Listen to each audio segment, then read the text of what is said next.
Portanto, como é que eu pensei organizar? Então, a partir deste pequeno filme que foi rodado em salas de classes em Lisboa e em Ponta Delgada, com meninos de Ponta Delgada, que, como viram, têm um português mais revezado e mais difícil de se entender, mostrar-vos um pouco do ambiente das salas de trabalho de professores do movimento da Escola Moderna. Porquê é que eu digo de professores? Porque o movimento não aspira a ter escolas. O movimento é uma associação de autoformação de professores.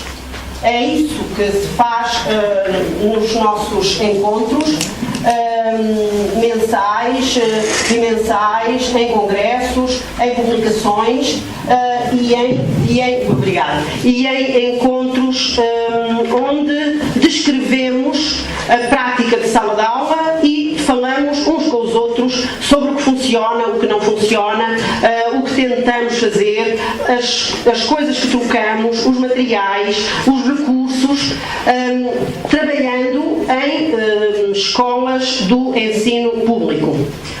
Normalmente as nossas classes têm cerca de 30 alunos, até mais, e é desse trabalho instituinte em permanência que vos falo. Recordo-vos num texto da revista, porque temos uma revista anual, uma afirmação de Sérgio Nisa, um fundador do movimento da Escola Moderna Portuguesa, que escreve a certa altura: muitos destes professores, dado que a associação tem 50 anos, que se celebraram este ano na Universidade do Porto, num congresso, muitos professores, ao viverem em resistência ao fascismo de uma ditadura, a de Salazar, compreenderam desde logo, no seu limite, a advertência de Nietzsche. E cito Nietzsche: os governos dos Estados dispõem de dois meios para manterem o povo sob a sua dependência, pelo temor e pela obediência. Um, mais grosseiro, as Forças Armadas. O outro, mais subtil, a escola.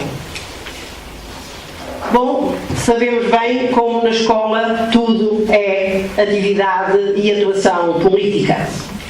Por isso, nós tentamos, em permanência, recusar esse exercício de capatazia de que alguns falam.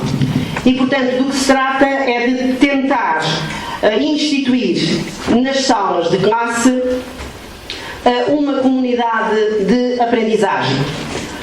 Fala-se hoje muito, a partir dos estudos socioculturais e a partir dos estudos de Bárbara Rogoff, de Wenger, Leger, etc., muitos outros que saberão, em comunidades de aprendizagem. Mas para que exista uma comunidade é necessário muito trabalho, muita interação, muitas dificuldades a ultrapassar-se. E, naturalmente, numa comunidade de aprendizagem, onde todos têm de ser responsabilizados por essa aprendizagem e pelas interações com o ensino. Trata-se de instituir na sala de aula, na sala de classe, um sistema de organização cooperada, que tem 5 tempos. Nós designamos módulos de atividade no modelo e, portanto, aquilo de que se trata é, quando recebemos uma classe, todos os anos, novas classes, meninos diferentes, sobretudo se tratar do ensino médio, há um momento fundamental que corresponde à regulação do trabalho em conselho de cooperação. Ou seja, as pessoas, os meninos, as crianças, o professor reúnem-se e, em coletivo, tratam da gestão do currículo e dos materiais, dos espaços. Ou seja, o currículo é para nós, Portanto, o programa é para nós a Constituição.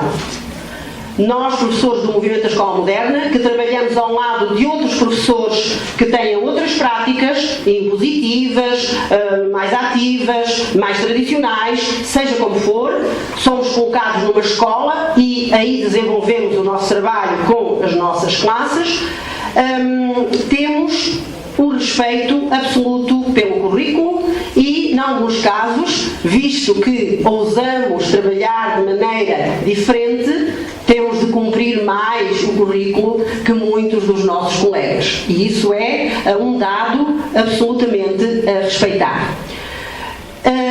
Há um momento muito importante que é a de transformação do currículo em indagações, ou seja, em projetos. Eu não sei nada sobre isto, eu quero saber sobre isto. E, portanto, tendo o currículo conhecido pelos alunos, eles põem interrogações e é a partir dessas interrogações que tentamos trabalhar. Todos os projetos de trabalho que os meninos cumprem são comunicados à classe. Esse é um compromisso ético-político. Eu não estudo para mim, para ser bom, para ser o melhor. Eu estudo e tenho o dever de, a partir daquilo que estudei, passar aos outros e perceber até onde é que os outros me perceberam. Ou seja, até onde é que os outros também estão a adquirir o currículo. Há também um tempo de trabalho autónomo, que os meninos ali designavam. Eu gosto muito do tempo de trabalho autónomo, dizia uma menina. E esse tempo de trabalho autónomo é um tempo em que os alunos, de acordo com o seu plano de trabalho, trabalham, produzem o que têm a produzir e o professor acompanha em rotação e, sobretudo, acompanha aqueles que mais precisam. E há, finalmente, um tempo coletivo de trabalho comparticipado, ou seja, para se discutir um problema, para se aprofundar, para se melhorar um texto, uma escrita, para resolver determinados aspectos curriculares. A turma, a classe, em conjunto, trabalham em coletivo. De qualquer modo, ainda antes de dar alguns exemplos, recordo-vos as palavras do professor Luís Mestre, foi o primeiro professor muito jovem que apareceu no filme. Ele começa por dizer, o testemunho dele é: a minha revolta pela escola fez com que eu encontrasse o movimento. Ou seja, muitos de nós, ou para muitos de nós, as memórias da escola não são as mais felizes. E no caso dele, que é um grande profissional da educação hoje, ele sentia-se revoltado contra a escola. A minha revolta pela escola fez com que eu encontrasse o movimento e depois cativou-me bastante a maneira como se formavam uns aos outros. Ou seja, nas nossas reuniões não se trata de haver um que forma e os outros que são formados. O que é isso de alguém formar? Quem é que forma? É Deus? Todos nos formamos uns aos outros. E, portanto, somos simultaneamente formadores e formandos. E é disso que o Luís fala e que mais o cativou nesta associação. Foi e continua a ser o que mais me cativa. Esta maneira de nos formarmos, sermos formadores, sermos formandos, a importância da cooperação, da interação e, ao fim e ao cabo, este isomorfismo pedagógico, ou seja, a maneira como trabalhamos com as nossas crianças é a mesma como trabalhamos entre nós, as estratégias, os princípios que rejeitamos, os princípios que respeitamos e os que rejeitamos também, aplicamos também entre nós adultos, entre nós colegas.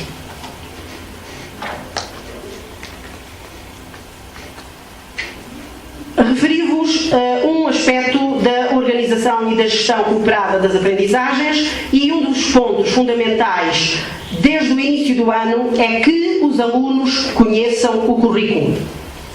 Então, muitas vezes, porque o currículo, nós entendemos que é para o professor, o currículo não é para o professor.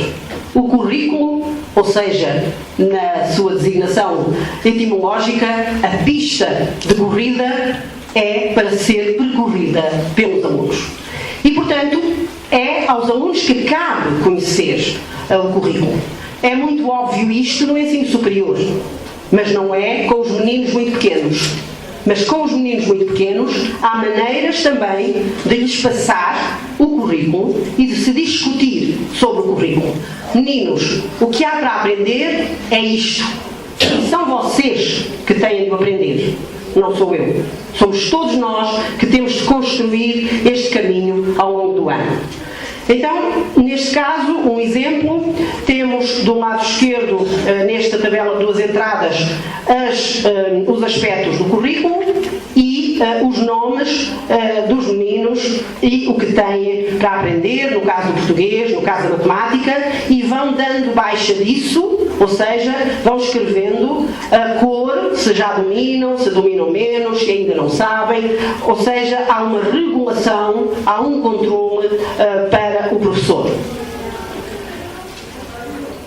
Há um aspecto importante também, que é aquilo que designamos numa agenda semanal, é o que mais se aproxima de uma planificação, digamos, que os professores fazem nas escolas, mas que, no nosso caso, é também realizada com os alunos. Ou seja, este é o horário da semana. No caso de alunos do ensino médio, pode ser mensal, pode ser até de 2 em 2 meses, porque são alunos que têm uma consciência do tempo muito maior. No caso das crianças mais pequenas, tem de ser uma planificação semanal. Só chamo a atenção para alguns momentos que são fundamentais, que é, entre eles, o facto de se começar por um conselho, todas as semanas, se começa por um conselho, os alunos reúnem-se, um conselho onde planificam a semana e começam a trabalhar o currículo. A certa altura há trabalhos de projeto, apresentação de produções, trabalho de um texto, continuação do trabalho de texto, trabalho de projeto, problemas da semana, apresentação de um projeto, registro do que aprendemos, etc. Agora, o plano da semana é transformado, no caso de meninos do fundamental, no plano do dia. É claro que se trata de professor de disciplinas, pode ser o plano da semana. Se tem 4 vezes trabalho com os alunos, ou 3 vezes, ou 2 vezes, em algumas disciplinas os alunos até só estão 2 vezes por semana com o professor. Portanto, é esse plano que se faz e, portanto, há aí a indicação de o que podemos fazer, quem faz e a avaliação disso. Há também sempre os comentários dos alunos e os comentários do professor que vai acompanhando as intenções do que os alunos vão fazendo. Neste documento que se vê relativamente mal, o que importa aqui são muito os títulos, trata-se do plano individual de trabalho do aluno. Ou seja, o aluno tem explicitado o que pode fazer e vai dando baixa do que fez e de tudo o que lhe falta fazer. No caso, e também em relação à explicitação do que aprendeu e melhorou. É claro que, ao fim de uma semana, se o professor é do ensino fundamental e trabalhou a semana toda com os seus alunos, o professor recolhe estes dados e, ao fim de um mês ou ao fim de 2 meses, tem praticamente o retrato do que acontece na classe. Ou seja, ele sabe o que os alunos estão a aprender, sabe as dificuldades que eles encontram e, efetivamente, vai tratando disso com os alunos naquilo que nós designamos por um contrato social. Portanto, não se trata de uma imposição, no sentido de uma obrigatoriedade, mas é um contrato social no sentido mesmo de Rousseau. Bom, há Há um outro instrumento que consideramos interessante e importante na regulação da vida da classe, que é aquilo que designamos de um diário de turma ou de classe, ou seja, trata-se de uma folha que está exposta na sala de aula e onde os alunos explicitam aquilo de que não gostam, aquilo de que gostam, as realizações, o que querem fazer e o que fizeram. Portanto, é um instrumento que dá os incidentes críticos, que dá os incidentes positivos, os incidentes negativos e que é uma base escrita fundamental para ser analisado no Conselho de Cooperação Educativa, no momento de os alunos se reunirem. É um instrumento muito importante porque trata naturalmente da parte dos conflitos sociais e que tem muito a ver com o desenvolvimento moral da comunidade.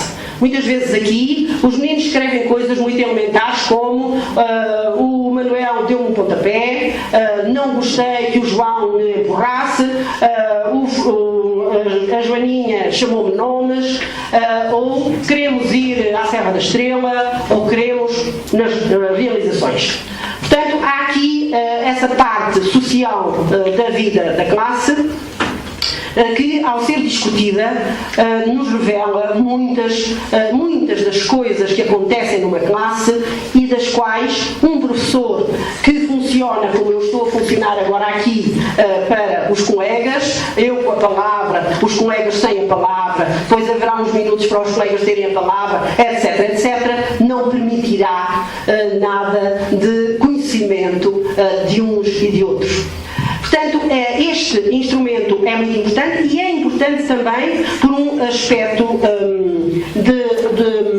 do desenvolvimento intelectual que é fundamental, que é o desenvolvimento da escrita. Estes meninos, em vez de passarem ao ato, o fulano bateu-me, eu também vou bater, eles escrevem sobre o que aconteceu. E a escrita é aqui um instrumento de distanciação e um instrumento de intelectualização do acontecimento. Portanto, é uma mediação fundamental para, sobre ela, a partir daqui, se poder refletir e se poder tomar algumas resoluções. Há um aspecto cíclico que é o dos meninos escreverem sobre como estão a aprender. E este dado é muito importante do ponto de vista do desenvolvimento da autoavaliação e da metacognição. Os meninos serem capazes de dizer aquilo que já sabem e aquilo que já aprenderam ou aquilo que ainda não sabem e ainda não aprenderam. Numa classe em coletivo, no chamado, designado ensino tradicional, eu sei muito pouco do que os alunos sabem e do que os alunos não sabem. Ou seja, normalmente o professor de uma classe tradicional sabe ou diz aquilo que os alunos não sabem. E até diz muitas vezes, eles não sabem nada. E dizemos isto muitas vezes na sala de professores. Não sabem nada, estão desatentos, não estão motivados. Aquelas coisas que sempre dizemos e que de repente, se nos perguntássemos o que querem dizer, poderíamos ficar muito admirados, não é? Não estão motivados.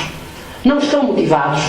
Mas porque deveriam de estar motivados? Quer dizer, os colegas levantaram-se de manhã, cedo, vieram para aqui, e se de repente eu vir dois colegas a conversar, eu digo, que maçada, vim ao Brasil e dois colegas não estavam motivados para me ouvir. Ora eu estou a ser tão clara, estou a dizer coisas tão interessantes, tão óbvias, que fazem tanta falta, etc., mas não estão motivados.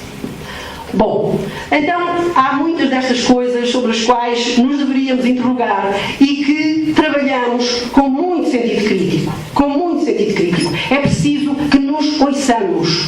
Quando falamos da vida dos alunos, da vida dos pais dos alunos e da tia e da avó que ainda faz pior e por isso é que o menino é assim, etc. Mas não é isso que nos leva a ser profissionais. O que nos leva a ser profissionais é fazer aprender. E fazer aprender em democracia. Ou seja, como nós costumamos dizer, para nós o funcionamento não é como Maquiavel. Para Maquiavel, todos os fins justificam os meios. Na escola, para nós, os meios têm eles já de contribuir para os fins. E, portanto, os meios têm de ser de desenvolvimento da democracia e não da autocracia. Isto é difícil, é muito difícil. E é por isso que nos reunimos ciclicamente e que trabalhamos em conjunto. Os balanços de aprendizagem, eu já aprendi muita coisa, aprendi a escrever melhor em manuscrito, só que ainda preciso de treinar, aprendi a fazer um euro com moedas de 50 cêntimos, 10 cêntimos, 5 cêntimos, 2 cêntimos, etc. Portanto, a explicitação do que se sabe, que muitas vezes o professor não é capaz de fazer. O próprio aluno sabe melhor aquilo que sabe do que o professor, não é? Quando nós dizemos eles não sabem nada, eu lembro-me sempre de um professor que há uns anos, na escola, no Liceu de Passos Manuel, foi interpelado por um pai que entrou na escola e disse: o professor diz que o meu filho não sabe nada em matemática, mas eu venho aqui saber, quero que o professor me diga exatamente o que é que ele não sabe para eu o poder ajudar. Ora, isto eu penso que é um bocadinho triste para o próprio professor, porque o aluno alguma coisa sabe e é preciso sabermos onde é que está aquilo que ele sabe e onde é que ele está no que não sabe. Estes documentos são importantes para clarificarmos isso e para o próprio o clarificar. Aliás, há um depoimento de uma menina que a certa altura diz: eu já sabia ler palavras difíceis como esta e esta, mas a minha professora ainda não se tinha dado conta disso. É muito interessante porque o próprio sabe melhor.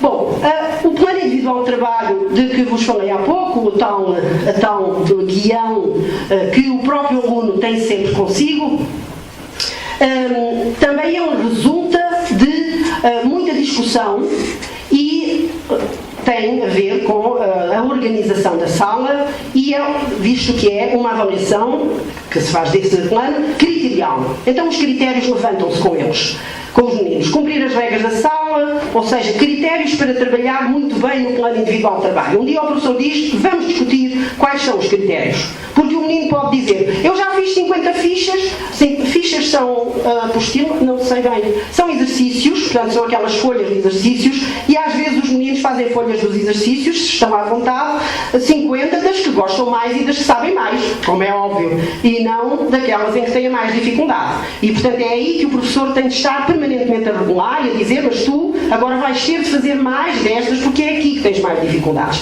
Então esses critérios têm de se levantar com eles, não é? Cumprir as regras da sala e trabalhar concentrado em todos os momentos, fazer muitas atividades de português e de matemática, variar as atividades, tentar fazer coisas mais difíceis sem ajuda, rever os trabalhos, fazer os trabalhos bem feitos, escrever o título das fichas dos nomes, cumprir o plano e organizar bem o plano individual de trabalho. Portanto, aqui a regulação para a classe e uma reunião de conselho de cooperação, como nós designamos, ou seja, em conjunto analisam-se semanalmente, mensalmente, se for com alunos adolescentes, ou de 2 em 2 meses, com alunos adolescentes que tenham muito pouco tempo para trabalhar connosco.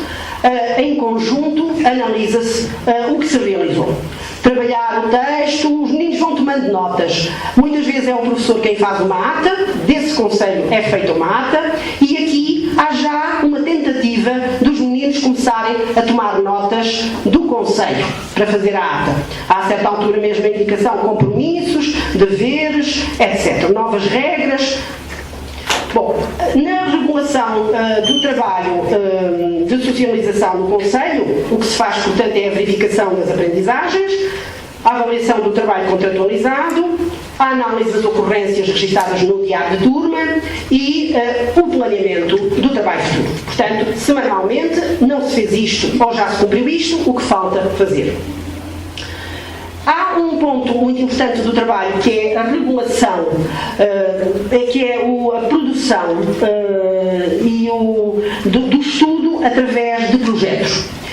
E os meninos explicitam, neste caso, no segundo ano, temas que gostariam de tratar, os micróbios, a eletricidade, as lagartas, os leões marinhos, e depois os meninos que ficam ligados a estes projetos, que vão investigar, e o professor, com eles, levanta o projeto de pesquisa.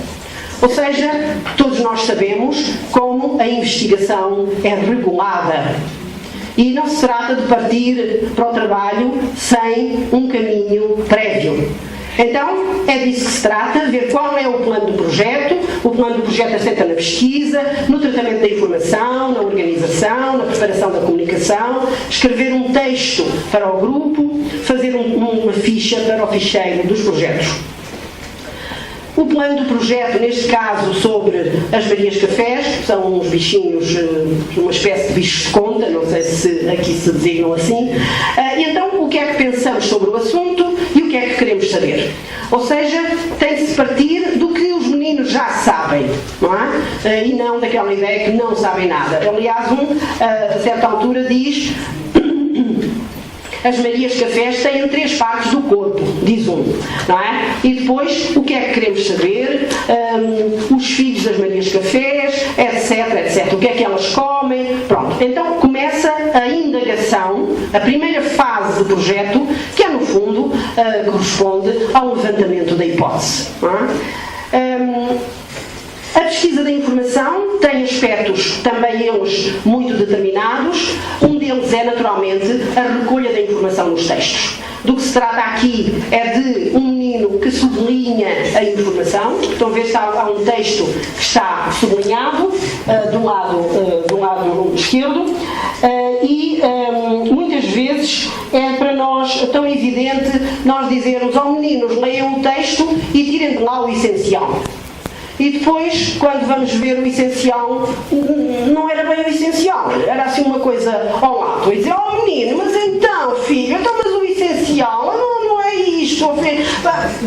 Mas quer dizer, possivelmente para o professor é muito óbvio o que é o essencial. Mas para uma criança, para um adolescente que está à procura no mar da informação, saber o que é essencial é já saber muito. Não é? Portanto, isto tem que ser muito exercitado, e nós sabemos bem por nós, quando fazemos as nossas provas de agregação, daqui, da além e do outro lado, que retirar o essencial é o segredo, é a chave. Não é? E muitas vezes a escola fez-nos trabalhar muito pouco por aqui. Então, é preciso trabalhar no essencial, no levantamento essencial, se for preciso, em discussão, neste caso, em interlocução com os colegas. No caso aqui, 3 meninas retiram informação de vários documentos. Outro modo de pesquisar, evidentemente, é também, neste caso, o poder fazer o relatório à mão, como os cientistas na antiguidade, em manuscrito. Não tem de ser tudo em computador, tem de ser também passado pela mão, não é? Neste caso, nas ciências, esta maneira até delicada de reproduzir as folhas, os aspectos das ciências. Bom, novamente, as regras do trabalho em projeto. Ou seja, a certa altura é preciso parar e ver com toda a classe quais são as regras do trabalho em projeto, e eles escrevem, vão dizendo, o professor vai registando. Nos grupos, para trabalhar em conjunto, temos de falar baixinho, um de cada vez, ouvir os outros, negociar as opiniões. Só podemos falar do tema do projeto, portanto não convém estar a falar de tudo e de mais alguma coisa, que muitas vezes acontece, como estamos 2 ou 3 numa sala de aula, convém imenso, não é? E sabe muito bem. Mas pronto, portanto, esta coisa de nos ater ao essencial. Não podemos estar sem fazer nada, porque haverá sempre uns que não estão a fazer nada enquanto está o outro a trabalhar, não é? E portanto esta consciência de que é preciso, em cada sessão, temos de escrever ou desenhar. Estão a ver aqui esta obrigatoriedade que tem de passar pelos instrumentos, pelos dispositivos de organização do trabalho intelectual. Neste caso, o escrever ou o desenhar. bem, escrever sobre o que aprendemos não é copiar. Portanto, esta ideia de que a cópia é um mal, mas pode não ser, a cópia pode ser um bem. Muitos de nós, também quando trabalhamos, copiamos, desde que possamos referir a autoria daquilo que copiamos. Os instrumentos de regulação, neste caso, planificação e avaliação das sessões, o que é que vamos fazer, quem faz, a avaliação, aqui posta numas bolinhas ainda muito elementares, quer dizer se já fez, se não fez, o que é que está a fazer, as dificuldades. Eu não sei como as águias voam, portanto, há aqui um projeto sobre águias, mas há aqui dificuldades de coisas que ainda falta ir conhecer. O que é apresentar bem um projeto, ler bem e explicar mais coisas do que as que estão escritas, ou seja, esta ideia de que se eu estou a fazer um projeto tenho de o comunicar aos outros, então eu não posso chegar ali e reproduzir exatamente tudo aquilo que fiz, mas tenho de fazer o esforço intelectual que eu estou aqui a fazer, neste caso, e para o qual a escola me preparou pouquíssimo. Quando a primeira vez que tive de comunicar em público, o sofrimento foi enorme, como é de todos, com certeza, aqui presentes, como terá acontecido a muitos. Portanto, é preciso que eu comunique intelectualmente, organizadamente, e para isso, muitas vezes, os alunos experimentam muitas dificuldades, como nós. E, portanto, vão para a frente da classe, levam as coisas que têm de comunicar, e depois tremem imenso, e depois põem o papel à frente, e depois esperam assim, etc. Bom, todas estas coisas que a escola não treina, não trabalha connosco. E são essenciais do ponto de vista do desenvolvimento intelectual. Ficar a perceber bem a informação, ficar quietos, etc. Vou acelerar. Construção dos alunos de instrumentos para a apropriação dos temas apresentados. Portanto, cada grupo de projeto constrói um texto para os colegas terem a informação com eles. Não basta apenas comunicar o projeto, depois uns ouvem, outros não ouvem. Não, o grupo que elabora o projeto produz um texto informativo e, naturalmente, diz também onde está a informação. São exemplos da mesma ordem. Aqui já há uma tentativa de os meninos fazerem respostas de escolha múltipla, que é uma coisa muito difícil de fazer. Todos nós que experimentámos fazer testes de escolha múltipla, até para exames nacionais, sabemos bem como isso é tão difícil e é por vezes uma armadilha, não é? É tão óbvio, mas depois não é nada óbvio e aquilo vê-se bem que não é. Bom, o tempo de trabalho autónomo é o tempo que designamos para o professor acompanhar as dúvidas, os alunos que têm mais dificuldades. Num caso, no lado esquerdo, um menino mostra o seu plano, ou seja, aquilo que tem para fazer neste tempo em que o professor está ocupado a acompanhar os que precisam. E, portanto, aqui é rigoroso. O professor, naquele dia, acompanha este e este. E ninguém chama ao professor, as dúvidas são anotadas e ficam para ser resolvidas a seguir. Portanto, o professor aqui tem de ser muito firme para poder ter tempo para apoiar aqueles que não têm apoios, muitas vezes em casa, por explicadores, pelos pais, por muitas outras circunstâncias. É preciso trabalhar com todos e desenvolver todos. O nosso trabalho é um trabalho para o sucesso e não para a acentuação do insucesso que já chega. Aqui também os meninos a trabalhar em situação de autonomia, procurando os materiais. Uma coisa que fazemos é ter caixotes, ter sacos, ter malas rolantes que levamos para a aula, para a classe, porque do que se trata não é de chegarmos lá muito frescos, bom dia meninos, e cá venho eu dar a minha aula. E os alunos perguntam logo, professora, então e os materiais? Então e nós não temos coisas? Aí ficou, porque eles querem trabalhar com os recursos, com o que existe. E muitas vezes nas nossas sociedades existem imensas coisas que desperdiçamos permanentemente. Imensas coisas. E que podemos utilizar permanentemente. desde que trabalhemos sobre isso e organizemos isso. Muitas vezes o trabalho entre nós é de organizar ficheiros, por exemplo, organizar pequenas coleções de exercícios sobre determinados aspectos da matemática ou da língua e, portanto, os alunos terem essas possibilidades. Aqui tem um exemplo numa sala de uma escola pública, de uma colega nossa, em Lisboa.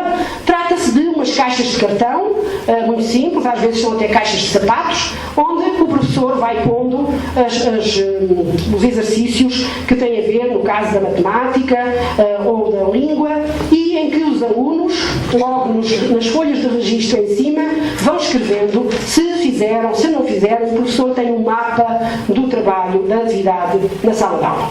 Com a produção escrita a mesma coisa, a produção de textos. No caso, os meninos escreveram em novembro esta quantidade de textos e depois começam já a organizar os textos no registro por tipologias textuais. Estão a ver que a certa altura este documento tem textos do cotidiano, cartas, atas, histórias, problemas inventados, ou seja, em vez de estar a dizer hoje vamos estudar a carta, ou aquelas coisas que aparecem nos programas, nos currículos, hoje vamos estudar, não é estudar, é escrever cartas, é fazer textos do cotidiano, e depois inventariá-los, categorizá-los. Isto é uma história, isto é uma carta, isto é, portanto, as tipologias de texto que é muito importante. As parcerias de trabalho, naturalmente, se o professor não está, ele, permanentemente a dirigir a orquestra, então os meninos têm de trabalhar entre si. É disso que se trata e regulando isso. O Ricardo trabalha com o Bernardo, a Margarida com o Joaquim, o João, etc. Portanto, está explicitado e está explicitado também o que é que fizeram ou o que é que vão fazer.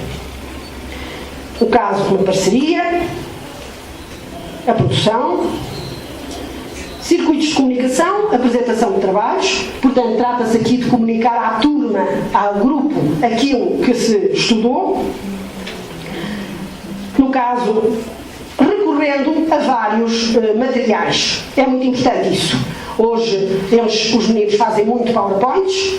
Alguns deles fazem PowerPoints melhores do que os dos professores. Nós temos sempre dificuldades em fazer PowerPoints, enchemos muita coisa, etc. Mas depois, se formos trabalhando isso com os alunos, eles surpreendem-nos com soluções interessantíssimas, às vezes rigorosos, e aprendemos muito com eles.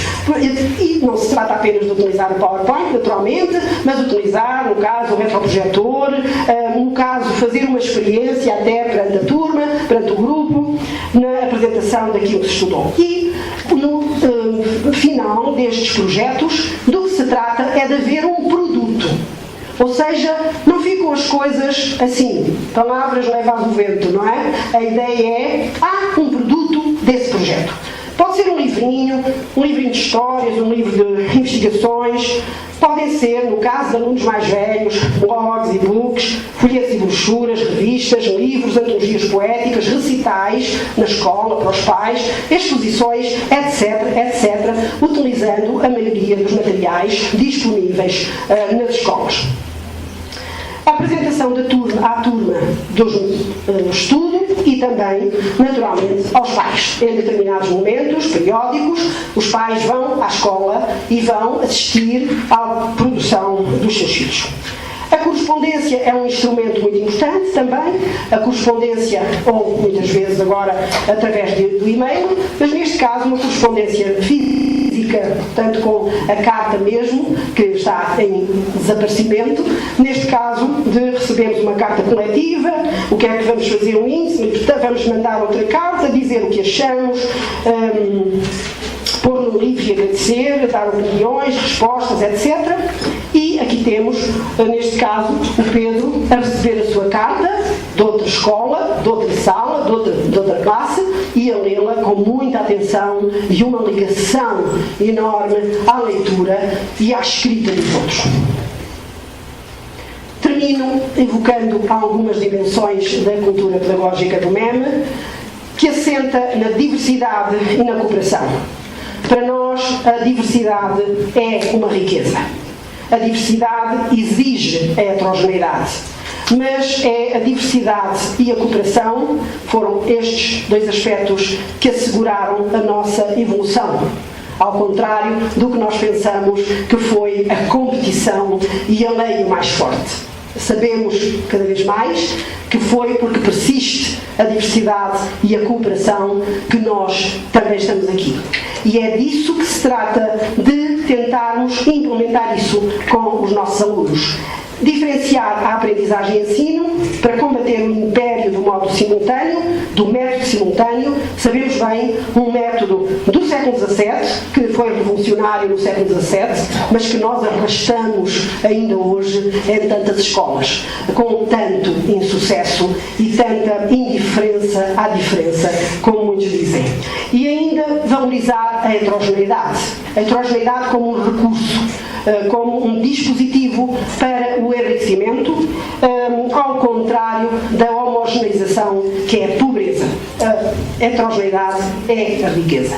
Esta ideia de cultura de cooperação que se oponha ao mito dos grupos homogéneos, que é uma coisa de que se fala sempre muito, a que muitos professores aspiram, infelizmente, ainda hoje em Portugal, dizer-se: tenho uma turma tão heterogénea, que horror, não imaginas como aquilo é. Uns não sabem nada, outros sabem muito. Então, o que era bom seria uma turma homogénea. Mas sabemos bem como o desejo da homogeneização foi tão trágico na história da humanidade, não é? E o Hitler quis meninos loiros e de olhos azuis. Bom, portanto, o mito dos grupos homogéneos é alguma coisa contra o qual temos de permanentemente lutar, mesmo nas reuniões nas escolas com os nossos colegas. Muitos de nós o fazemos. E ainda a diversidade e a cooperação que asseguram que asseguram o sucesso e o desenvolvimento através da comunicação dialógica, pela fala e pela escrita. A escrita, a produção escrita é uma permanente preocupação no movimento da Escola Moderna Portuguesa, de tal modo que muitos de nós trabalhamos em oficinas de escrita, entre nós. Eu mesma tenho muita satisfação em trabalhar com grupos de professores para o desenvolvimento da nossa escrita, da minha e da deles, porque a escrita nunca está conseguida.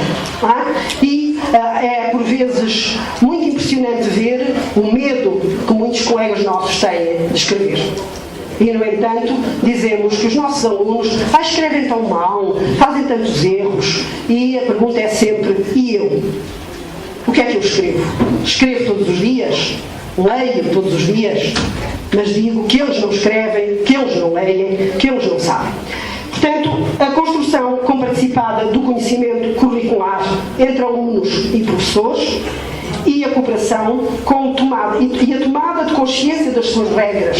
Portanto, aqui é mesmo na perspectiva de Rosa Valon, ou seja, uma democracia que nasce do diálogo constante, que é construída permanentemente. Não é dizer: eu sou muito democrata, então cá vou. Não. A democracia constrói-se a cada minuto, na sala de aula, nas escolas e nas sociedades em geral, sabendo eu quais são as suas regras e tendo-a como um objetivo em permanência.